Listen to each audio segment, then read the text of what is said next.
Blacklight Retribution is a free-to-play first-person shooter on the PlayStation 4, targeted for release, and it is also in front of the PlayStation Plus network, so you can play it absolutely free. So the free-to-play mechanic that we're going for is nothing gameplay specific will ever be paid. You'll be able to get everything that you'll be able to play with. It's more how much time do you want to put into it versus what do you want. I mean, we've got analytics that show people never pay a dime and they have every single gun because of just playing the game and playing the game and playing the game. Guys like me, that it's a full-time job, I've got a wife and kids, I've got a lot to do. I'll throw in a few bucks to just jump ahead, and it works out really well. The story of Blacklight is very much kind of pushed to the side. We focused more on the game itself, and we're telling some of the story through the maps, but with a primarily first-person shooter or multiplayer game, there really aren't the elements that you can tell a story.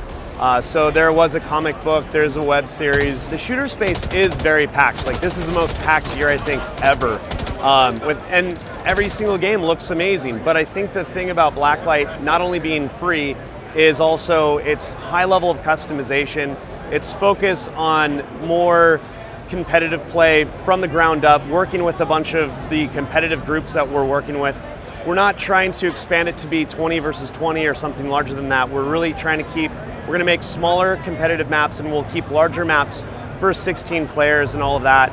But what we want to do is we want to make a game that everyone can get into, they know how to play it, they can get really into it and kind of just experience a good game, can get a bunch of free DLC monthly without paying a dime. I mean, that's kind of one of those things where the game's constantly evolving, and that's what I really like about the free-to-play idea is you don't have to segment out everyone with DLC every couple of months.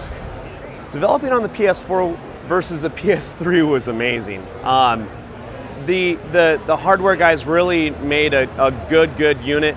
We're learning how to, we're taking Unreal 3 and we're putting it onto the PlayStation, and that was all us. We were the port group for it for Epic, and so we're just getting it really rolled into a really amazing running engine. Zombie has been around. We're going to be celebrating our 20th year anniversary next year, and we've done Blacklight Tango Down, which is the previous game that came out about 3 years ago. We've done the Saw franchise. We've done a lot of games on the console.